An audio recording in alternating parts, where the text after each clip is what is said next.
Hello everyone, I welcome you all to our channel. So आज हम polity का एक और टॉपिक कंप्लीट करने वाले हैं आज की वीडियो में, दैट इज़ अमेंडमेंट्स। तो रिसेंटली जितने भी अमेंडमेंट किए गए हैं उनको देखेंगे, साथ ही कुछ इम्पॉर्टेंट स्टार्टिंग से लेकर सभी अमेंडमेंट को इम्पॉर्टेंट को देखेंगे, ठीक है।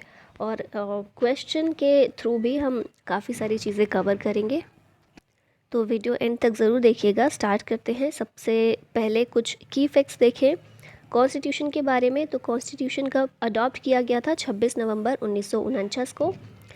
कॉन्स्टिट्यूशन फोर्स में कब आया था? तो 26 जनवरी 1950। 26 जनवरी को ही हम गणतंत्र दिवस मनाते हैं और 26 नवंबर को हम संविधान दिवस मनाते हैं। फिर उसके बाद प्रियम्बल जो हमारी है, प्रस्तावना है, जो कॉन्स्टिट्यूशन में सबसे पहला पार्ट है। पार्ट इन द सेंस कि संविधान में सबसे पहली चीज़ जो मेंशन की हुई है वो प्रस्तावना है, राइट। तो प्रियम्बल कब पास की गई थी? 22 जनवरी 1947 को, 1947 को। फिर नेशनल फ्लैग हमारा ये अडॉप्ट किया गया था 22 जुलाई 1947 को। नेशनल सॉन्ग जो कि है वंदे मातरम, इसको अडॉप्ट किया गया था 24 जनवरी 1950 को। और नेशनल एंथम जो कि है जन गण मन, इसको अडॉप्ट किया गया था 24 जनवरी 1950। ठीक है, ये हो गई कुछ बेसिक चीज़ें। अब आगे चलते हैं, रिसेंट के अमेंडमेंट्स देखते हैं जो किए गए हैं। 5 अमेंडमेंट हैं जो बहुत इंपॉर्टेंट हैं और रिसेंटली किए गए हैं। सबसे पहले है 101 101 कॉन्स्टिट्यूशनल अमेंडमेंट एक्ट 2016 का है ये, और इसके थ्रू जीएसटी को शामिल किया गया था, जीएसटी को लागू किया गया था। नेक्स्ट हम बात करें 103 कॉन्स्टिट्यूशनल अमेंडमेंट एक्ट जो कि 2019 में आया था। 102 कहाँ गायब हो गया, तो उसके बारे में हम थोड़ी देर बाद बात करेंगे, ठीक है। तो 103 ये जो संवैधानिक संशोधन था, इसके थ्रू रिजर्वेशन दिया गया था फॉर इकोनॉमिकली वीकर सेक्शन को। जो हम अब ईडब्ल्यूएस कोटा देखते हैं ना, वो शामिल किया गया था 103 संवैधानिक संशोधन के ज़रिए। इसके थ्रू क्या किया गया था? सेंट्रल गवर्नमेंट और प्राइवेट एजुकेशनल इंस्टीट्यूशन और साथ ही में सेंट्रल गवर्नमेंट की जो जॉब्स हैं उनमें 10% रिजर्वेशन टू ईडब्ल्यूएस ये दिया गया है।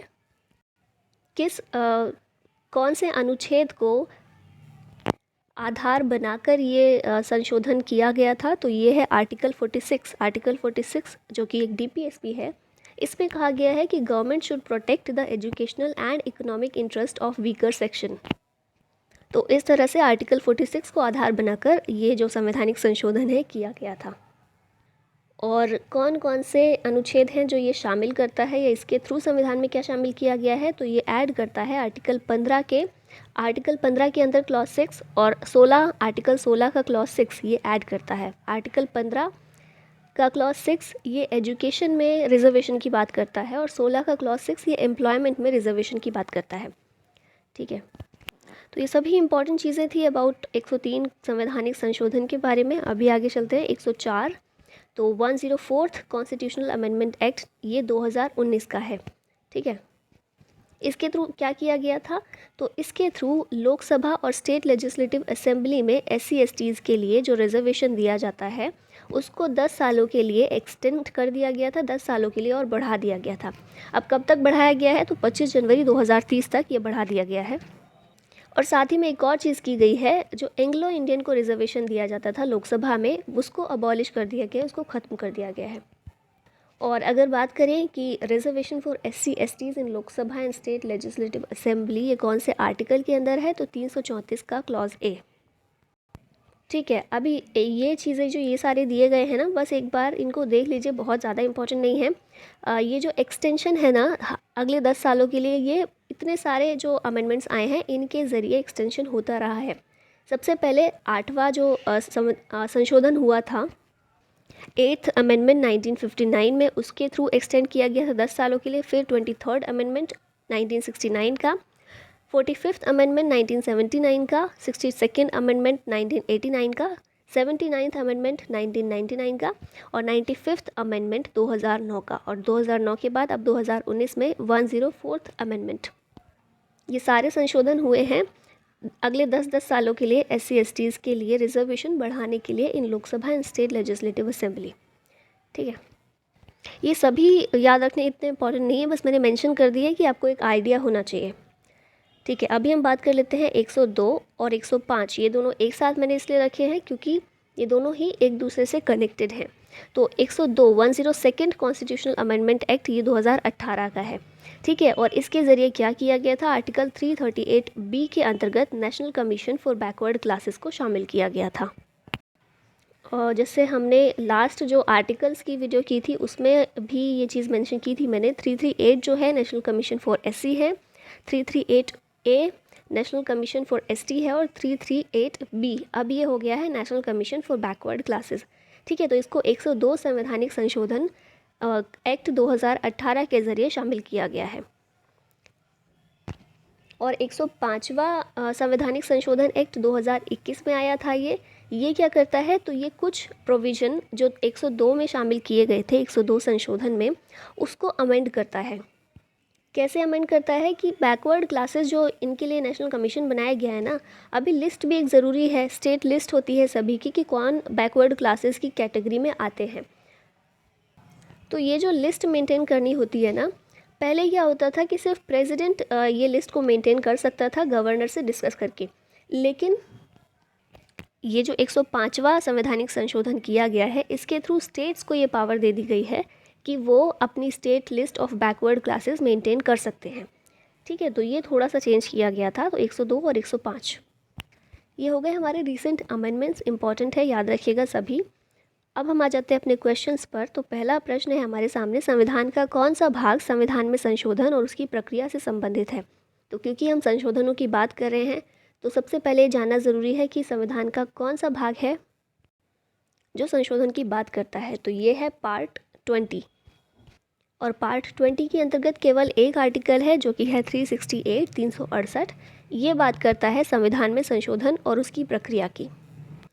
नेक्स्ट पर आते हैं, भारत में प्रशासनिक न्यायाधिकरणों की स्थापना के लिए कौन सा संवैधानिक संशोधन प्रदान किया गया है।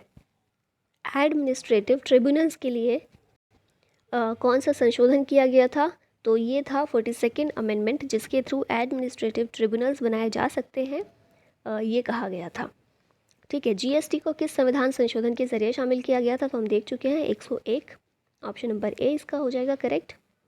और फिर एक इम्पॉर्टेंट चीज़ है कि कब फोर्स में आया था जीएसटी, 1 जुलाई 2017 को, डेट भी याद है तो आप याद रखिएगा। भारत में वस्तु और सेवा कर कब लागू किया गया था, तो हम देख ही लिया है हमने अभी, 1 जुलाई 2017 को लागू किया गया था। नेक्स्ट क्वेश्चन है, भारत के संविधान का 52वां संशोधन सबसे निकट किससे संबंधित है। तो ये जो 4 ऑप्शन दिए हैं इसमें सबसे निकट संबंधित है एंटी डिफेक्शन लॉ से। तो 52वां जो संविधान संशोधन है ये एंटी डिफेक्शन लॉ की बात करता है, और कब ये आया था, कब किया गया था, 1985 में, ठीक है। और ये जो संशोधन किया गया था, इसके तहत संविधान में 10वीं अनुसूची जोड़ी गई थी, शेड्यूल 10 संविधान में ऐड किया गया था। 74वें संविधान संशोधन अधिनियम ने किस भाग को जोड़कर नगर पालिकाओं को संवैधानिक मान्यता प्रदान की। तो 73rd और 74th ये रिलेटेड हैं पंचायत और नगर पालिका से, राइट। तो इसके तहत पंचायत के लिए पार्ट 9 ऐड किया गया था और नगर पालिकाओं के लिए पार्ट 9A ऐड किया गया था। तो ऑप्शन हो जाएगा ए। निम्नलिखित में से किस संशोधन ने मतदान की आयु को 21 से घटाकर 18 वर्ष कर दिया। तो 21 से हटाकर 18 वर्ष वोटिंग एज जो है वो कम की गई थी 61st अमेंडमेंट के ज़रिए, और ये कब आया था, 1898 में। आप यहाँ डिस्क्रिप्शन में देख सकते हैं 61st कॉन्स्टिट्यूशनल अमेंडमेंट ये इनेक्ट किया गया था 1989 में। इसने वोटिंग एज को कम किया, 21 से 18 किया, और इस अमेंडमेंट के ज़रिए आर्टिकल 326 को अमेंड किया गया था। 324 जो है इलेक्शन कमीशन ऑफ इंडिया के बारे में है, राइट, और 326 हमारे वोटिंग राइट के बारे में बात करता है। निम्नलिखित में से कौन सा संवैधानिक संशोधन शिक्षा के अधिकार के लिए प्रदान करता है, बेसिकली शिक्षा का अधिकार प्रदान करता है। तो ये है 86th अमेंडमेंट। कब किया गया था अमेंडमेंट, 2002 में किया गया था, और इसने प्रोवाइड किया था right to education as a fundamental right in part 3 of the constitution. और ये जो संवैधानिक संशोधन हुआ था 86वां संवैधानिक संशोधन 2002, इसने संविधान के भाग 3 में आर्टिकल 21A को शामिल किया था, ठीक है, जो शिक्षा के अधिकार की बात करता है। अगला क्वेश्चन है, भारत के संविधान में सबसे लंबा संशोधन कौन सा था। तो ये हम सभी को पता है, इसे मिनी कॉन्स्टिट्यूशन के नाम से भी जाना जाता है। ये है 42वां संशोधन, बहुत सारे संशोधन एक साथ किए गए थे संविधान में और इसीलिए इसे मिनी कॉन्स्टिट्यूशन के नाम से जाना जाता है। और उस समय कांग्रेस की सरकार थी which was headed by Indira Gandhi. 44वां संशोधन किस वर्ष पारित किया गया था? तो 42वां जो था वो 1976 में किया गया था, 1976 में। और 44वां उसी में कुछ सुधार, क्योंकि हमने देखा था बहुत सारे संशोधन किए गए थे 42वें संशोधन में, कुछ ऐसे भी थे जो सही नहीं थे, तो उन्हीं कुछ प्रोविजंस में सुधार करने के लिए 44वां संशोधन लाया गया था और ये हुआ था 1978 में। डिस्क्रिप्शन में आप देख सकते हैं यही लिखा हुआ है कि पर्पस था इस अमेंडमेंट का to nullify some of the provisions introduced by the 42nd amendment act 1976। अच्छा, अब है 24वां संशोधन। ये किससे संबंधित है? तो ये संबंधित है फंडामेंटल राइट से। और किस तरह से?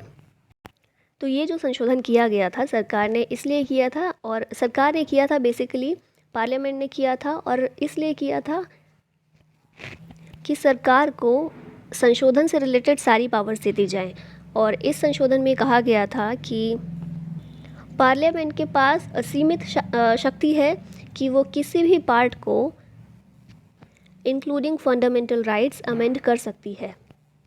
अच्छा, अगर आप अलाउ करें तो इसके लिए भी एक स्टोरी के थ्रू आप इसको समझ सकते हैं। स्टोरी भी नहीं पर नंबर ऑफ इवेंट्स हैं कि कैसे ये जो चीज़ें बिल्डअप हुई और इसके बाद हम आगे कहाँ पहुँचे। तो मैं वर्बली बता देती हूँ एक बार, जिन लोगों को सुनना है वो सुन सकते हैं, वरना आप स्किप कर सकते हैं ये वाला पार्ट। तो सबसे पहले आता है शंकरी प्रसाद केस 1951। आपने कुछ केसेस के बारे में सुना होगा जो इम्पॉर्टेंट है, जैसे कि गोलकनाथ केस है या केशवानंद भारती केस है। तो उसी क्रम में हम बात कर रहे हैं कि संसद के पास कितनी शक्ति है कि वो फंडामेंटल राइट्स को कहाँ तक अमेंड कर सकते हैं। तो सबसे पहले शंकरी प्रसाद केस आता है 1951 में। और 1950 में तो हमारा संविधान ही लागू हुआ था, राइट। 1951 में एक केस आता है। क्यों आता है? क्योंकि 1951 में ही एक अमेंडमेंट किया गया था, पहला संवैधानिक संशोधन, फर्स्ट अमेंडमेंट किया गया था। और इस अमेंडमेंट में क्या किया गया था कि संपत्ति का अधिकार जो हमारा है ना, उसमें कुछ कटौती कर दी गई थी। बेसिकली एक 9वीं अनुसूची बना दी गई और ये कहा गया कि इस अनुसूची में जो भी टॉपिक्स डाल दिए जाएंगे उन पर सुप्रीम कोर्ट भी कुछ बात नहीं कर सकती है, ठीक है, रिव्यू नहीं कर सकती है। और जो भी टॉपिक्स थे वो बेसिकली भूमि सुधार से रिलेटेड ही थे, ठीक है। तो इस तरह से संपत्ति के अधिकार में कुछ कटौती की गई थी इस संशोधन के ज़रिए। तो 1951 का ये जो शंकरी प्रसाद केस आया था, इसमें ये कहा गया, इस संशोधन को चुनौती दी गई और ये कहा गया कि क्या सरकार के पास या पार्लियामेंट के पास इतनी पावर है कि वो हमारे मौलिक अधिकारों में संशोधन कर सके या मौलिक अधिकारों में कटौती कर सके। तो इस केस में सुप्रीम कोर्ट का जो जजमेंट आया उसमें ये कहा गया कि संसद मौलिक अधिकारों में बदलाव कर सकती है, ठीक है। तो यहाँ पर मौलिक अधिकारों से ज़्यादा पावर दे दी गई संसद को। अब इसके बाद क्या होता है? फिर नेक्स्ट केस हमारे सामने आता है गोलकनाथ केस 1967 में। अब ये केस क्यों आता है? एक और संशोधन हुआ था, 17वां संशोधन 1964 में, ठीक है। अब इस संशोधन में क्या कहा गया? ये भी भू अधिग्रहण से संबंधित था कि अगर सरकार को पब्लिक इंफ्रा डेवलप करने के लिए या किसी भी काम के लिए अगर भूमि अधिग्रहण करना है, लैंड एक्विजिशन करना है, तो उसके लिए सरकार कैसे कर सकती है। और साथ ही में जो 9th जो हमने देखा था ना सूची थी, उसमें 44 और अधिनियम ऐड कर दिए गए। तो फिर से ये केस आया 1967 में गोलकनाथ केस के रूप में और फिर 17वें संशोधन को चुनौती दी गई। तो अब इस केस में जो सुप्रीम कोर्ट का जजमेंट आया वो ये था, शंकरी प्रसाद से चेंज था, ये था कि संसद ना तो अधिकारों में परिवर्तन कर सकती है और ना ही उन्हें वापस ले सकती है, ठीक है। तो अब संसद की शक्ति को बहुत सीमित कर दिया कि अधिकारों को परिवर्तित भी नहीं कर सकती और वापस भी नहीं ले सकती। अब इसके बाद क्या होता है? अब क्योंकि गवर्नमेंट की पावर तो सीमित हो गई है तो उन्हें वो पावर वापस चाहिए, और पावर वापस पाने का तरीका क्या होता है? संविधान में कुछ संशोधन किया जाए। तो इसीलिए 24वां संशोधन लेकर आया गया और इसमें संसद ने अपने आप को शक्ति दी कि हम किसी भी पार्ट को किसी भी तरह से संशोधित कर सकते हैं, मौलिक अधिकारों को भी कर सकते हैं। अब ये वाला तो हो गया, फिर से पार्लियामेंट के पास पावर आ गई। अब इसके बाद क्या होता है? केशवानंद भारती केस आता है 1973 में और इस वाले केस में ये जो 24वां संशोधन हुआ था इसको दी गई चुनौती। तो सुप्रीम कोर्ट ने क्या किया? इस बार अभी ये लगा कि हर बार ये तो यही होता रहेगा, हम कुछ और बोलेंगे, वो कुछ और फिर संशोधन कर देंगे। तो इसके लिए क्या किया गया, सुप्रीम कोर्ट ने कहा ये जो 24वां संशोधन जो किया है हम इसको नलीफाई नहीं करेंगे, ठीक है, ये बहाल रखा जाएगा। लेकिन संसद को जब भी संविधान में संशोधन करना हो वो कुछ भी कर सकती है, असीमित शक्ति है, लेकिन उनको एक बार सोचना पड़ेगा बेसिक स्ट्रक्चर के बारे में। तो बेसिक स्ट्रक्चर का जो कॉन्सेप्ट आया, संविधान की मूल संरचना, वो इसी से आया, ठीक है, कि बेसिक स्ट्रक्चर का आपको ध्यान रखना पड़ेगा, उसमें कोई चेंजेस नहीं होने चाहिए, बाकी आप कुछ भी चेंज करो। अब ये बेसिक स्ट्रक्चर क्या है, तो बेसिक स्ट्रक्चर बेसिकली ये है कि संविधान कुछ मूलभूत सिद्धांतों से बना हुआ है, ठीक है, कुछ ऐसी चीज़ें हैं जो हमारे संविधान को जीवित रखे हुए हैं या फिर हमारे संविधान को पावरफुल बनाती हैं। तो उन चीज़ों को आपको चेंज नहीं करना है, उसके अलावा आप कुछ भी चेंज कीजिए। फॉर एग्ज़ाम्पल एक छोटा सा देखें तो एक घर है, तो घर का बेसिक स्ट्रक्चर जो है कि एक घर है, इसकी 4 दीवारें हैं, कहाँ कहाँ से बाउंड्री है और अंदर की बाउंड्री कहाँ कहाँ से है, कैसे रूम बना हुआ है, ये सब बेसिक स्ट्रक्चर है, ठीक है। उसके अंदर आपको जो भी करना है, जो चेंजेस करने हैं, कुछ भी करना है आप वो कीजिए, पर ये जो बेसिक स्ट्रक्चर है ये नहीं बिगड़ना चाहिए, ठीक है। ये हो गया, लेकिन अभी मामला यही ख़त्म नहीं होता है।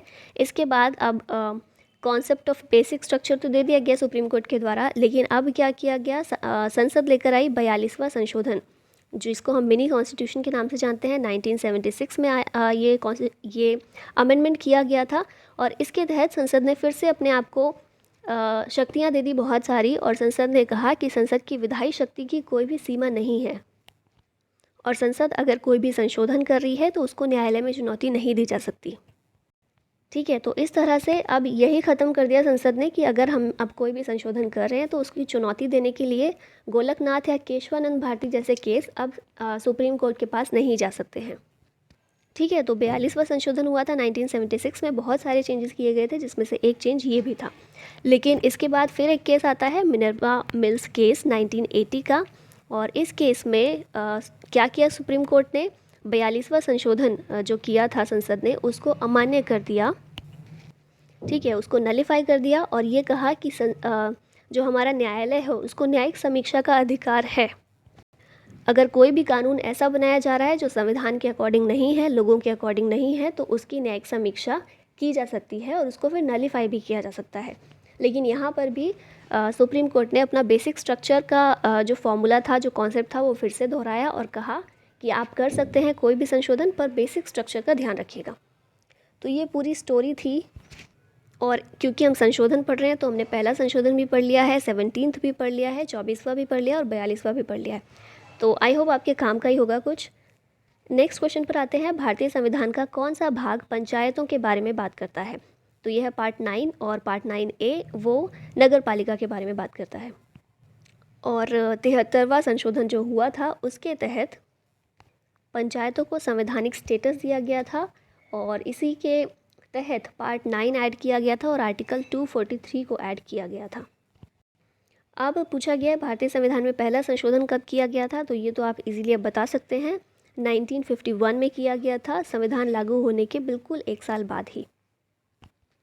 और इसमें validation of zamindari abolition laws लाए गए थे, ज़मींदारी लॉज जो थे उन्हें अबॉलिश किया गया था। साथ ही भूमि सुधार और कृषि सुधार के लिए कदम उठाए गए थे, उसी के तहत 9वीं अनुसूची शामिल की गई थी। निम्नलिखित में से किस संविधान संशोधन अधिनियम ने संपत्ति के अधिकार को मौलिक अधिकारों की सूची से हटा दिया? तो संपत्ति का अधिकार किसके ज़रिए हटाया गया था? तो ये मिनी 44वां जो संशोधन था 1978 का, जो मिनी कॉन्स्टिट्यूशन में सुधारों के रूप में आया था, उसमें संपत्ति के अधिकार को हटा दिया गया था। हटा दिया गया मतलब ये नहीं कि पूरी तरह से हटा दिया गया। पहले आर्टिकल 31 के तहत ये मौलिक अधिकार था, लेकिन बाद में इसको एक लीगल राइट बना दिया गया अंडर आर्टिकल 300A। अब ये क्वेश्चन में पूछा गया है कि सिटीजनशिप अमेंडमेंट एक्ट 2015 का जो है हमारा, वो इंट्रोड्यूस करता है एक नई कैटेगरी ऑफ सिटीजनशिप उन लोगों के लिए जो कि इंडियन ऑरिजिन है ऑफ सर्टेन कैटेगरीज। तो इनको ऑफिशियली किस नाम से जाना जाता है या ऑफिशियली क्या कहा जाता है? तो इनको कहा जाता है overseas citizens of India card holder, OCI card holder इनको कहा जाता है। तो हमारे क्वेश्चंस ख़त्म हो चुके हैं और अब हम आ गए हैं कुछ इंपॉर्टेंट आर्टिकल्स पर। तो सबसे पहले फर्स्ट अमेंडमेंट 1951 का, ये हम बात कर चुके हैं बहुत डिटेल में, तो इसके ज़रिए 9th शेड्यूल कॉन्स्टिट्यूशन में ऐड किया गया था। फिर 7th अमेंडमेंट 1956 का, ये रिलेटेड है रीऑर्गेनाइजेशन ऑफ स्टेट्स, भाषाई आधार पर जो राज्यों का रीऑर्गेनाइजेशन किया गया था उससे रिलेटेड है। फिर 24वां अमेंडमेंट 1971 का, ये हमने देखा कि इसने एक्सटेंड की power of parliament to amend constitution including fundamental rights. फिर उसके बाद है 42nd अमेंडमेंट 1976, इसको मिनी कॉन्स्टिट्यूशन कहा जाता है। फिर है नेक्स्ट 44th अमेंडमेंट 1978 का, और इसको लाया गया था to change some provisions of 42nd amendment. Next है 52nd अमेंडमेंट 1985 का, ये एंटी डिफेक्शन लॉ है और इसके ज़रिए 10th शेड्यूल को संविधान में ऐड किया गया था। अब है 61st अमेंडमेंट 1989 में आया था ये, इसके ज़रिए जो वोटिंग की एज है वो कम कर दी गई थी फ्रॉम 21 to 18। फिर है 65th अमेंडमेंट, ये 1990 में आया था और इसके ज़रिए national commission for SC and ST under article 338 ये लाया गया था। इससे पहले नेशनल कमीशन नहीं था, उससे पहले एक स्पेशल ऑफिसर की तरह होता था जो SC और ST के जितने भी मामले होते थे उनके बारे में नज़र रखता था, ठीक है। लेकिन 65th अमेंडमेंट के ज़रिए national commission for SC and ST इसका गठन किया गया। ये याद रखिएगा, पहले 338 के ज़रिए एक ही कमीशन का गठन किया गया था, SC और ST दोनों के लिए सेम था, एक ही था। फिर बाद में 89th अमेंडमेंट लाया गया 2003 में, और इसके ज़रिए सेपरेट किया गया SC और ST के लिए जो कमीशन होता है इनको सेपरेट किया गया। तो पहले तो एक ही कमीशन था फॉर SC एंड ST, बाद में SC के लिए अलग कमीशन हो गया, ST के लिए अलग कमीशन हो गया, और ये था अमेंडमेंट 89th। और 89th अमेंडमेंट के ज़रिए ही 338A को ऐड कर दिया गया। तो 338 में नेशनल कमीशन फॉर SC और 338A में नेशनल कमीशन फॉर ST ऐसे कर दिया गया, ठीक है। और बाद में हमने देखा ही कि 338B, इसमें national commission for backward classes ये शामिल हो गया। फिर उसके बाद है 73rd एंड 74th अमेंडमेंट, ये 1992 और 93 के हैं, ये पंचायत और म्यूनिसिपैलिटी से रिलेटेड है। नेक्स्ट है 86th अमेंडमेंट 2002 का, ये राइट टू एजुकेशन प्रोवाइड करता है अंडर आर्टिकल 21A। नेक्स्ट देखिए 91st अमेंडमेंट 2003 का है ये अमेंडमेंट, इसमें कहा गया था कि लेजिस्लेचर में जितने भी मिनिस्टर्स होते हैं, जितने भी मेंबर्स होते हैं, उन मेंबर्स के सिर्फ 50% ही मिनिस्टर्स हो सकते हैं। सिर्फ दिल्ली की हम बात करें तो वहाँ 10% है, अदरवाइज़ 15% मिनिस्टर होने चाहिए, उससे ज़्यादा या कम नहीं। फिर है 97th अमेंडमेंट 2011 का, तो इसके ज़रिए कोऑपरेटिव सोसाइटीज़ को बनाने का अधिकार दिया गया था। कोऑपरेटिव सोसाइटी करके एक अलग पार्ट ऐड किया गया था, ये था पार्ट 9B। 9 जो है पंचायत के बारे में है, 9A नगर पालिका के बारे में है, और 9B 97th अमेंडमेंट के ज़रिए इसको ऐड किया गया था कोऑपरेटिव सोसाइटीज़ के बारे में, और आर्टिकल 243 के अंदर ही आगे एक्सटेंड कर दिया गया था कोऑपरेटिव सोसाइटीज़ के लिए। और साथ ही एक और चीज़ की गई थी 19(1)(c), इसको ऐड किया गया था। 19 की हम बात करें तो फंडामेंटल राइट है ना, तो 19(1)(c) इसको ऐड किया गया था और कहा गया था कि कोऑपरेटिव सोसाइटीज़ फॉर्म करना हमारा फंडामेंटल राइट है। अब इसके बाद देखिए 99th अमेंडमेंट 2014 में ये किया गया था, और इसके तहत NJAC national judicial appointments commission की स्थापना की गई थी। हालांकि क्योंकि ये संशोधन हुआ था तो हम बात कर रहे हैं, वरना क्या हुआ था 2015 में सर्वोच्च न्यायालय ने ये संशोधन को असंवैधानिक और रद्द कर दिया था। इसका भी बेसिकली एक स्टोरी सी ही है कि इवेंट्स के बाद इवेंट्स होते गए कि सुप्रीम कोर्ट में जो जजेस हैं उनकी नियुक्ति कौन करेगा और कैसे की जाएगी, तो उसी के तहत ये एक अमेंडमेंट था जिसके तहत NJAC को स्टेब्लिश किया गया था। लेकिन इसको रद्द करके जो पहले से चली आ रही कोलेजियम प्रणाली थी उसी को लागू कर दिया गया था, ठीक है। फिर हम आते हैं 100th अमेंडमेंट, 100वां संशोधन 2015 में किया गया था, और ये किस लिए था, तो इसके तहत लैंड एक्सचेंज किया गया था बिटवीन इंडिया एंड बांग्लादेश, ठीक है। अब एक इम्पॉर्टेंट चीज़ है, मैंने यहाँ कंपाइल कर दिया सबको। जो हमारे संविधान में लैंग्वेजेस हैं, स्टार्टिंग में कितनी थी? 14 थी। अभी कितनी है? 22 है। तो 14 से 22 तक हम कैसे पहुँचे, कितने संशोधनों के ज़रिए, वो एक बार देख लेते हैं। तो इसके लिए सबसे पहला जो लैंग्वेजेस के लिए हुआ था, 21st अमेंडमेंट 1967 का था। इसके तहत 8th शेड्यूल में सिंधी लैंग्वेज को ऐड किया गया था एज़ 15th लैंग्वेज। ठीक है, लैंग्वेजेस कौन से शेड्यूल में दी गई हैं? 8वें में, ये भी याद रखिएगा। तो पहला संशोधन हो गया 21st, सेकेंड जो हुआ था 71st हुआ था 1992 में। इसके तहत कोंकणी, मणिपुरी और नेपाली, ये 3 लैंग्वेजेस ऐड की गई थी, 16, 17 और 18। ठीक है, तो अभी हो गई 18 लैंग्वेजेस। अब इसके बाद आया 92nd अमेंडमेंट, 2003 में हुआ था ये। इसके तहत बोडो, डोगरी, मैथिली और संथाली, इन लैंग्वेजेस को ऐड किया गया था 8वीं अनुसूची में, 8वें शेड्यूल में। और इसी के साथ 19, 20, 21 और 22, तो आज हमारे पास कुल 22 लैंग्वेजेस हैं। और इस तरह से ये 22 हुई हैं, ये सभी को याद रखिएगा। तो इसी के साथ हमारी ये वीडियो ख़त्म होती है। आई होप आपको पसंद आई होगी और कुछ सीखने को मिला होगा आपको। Thank you so much for watching it. जय हिंद।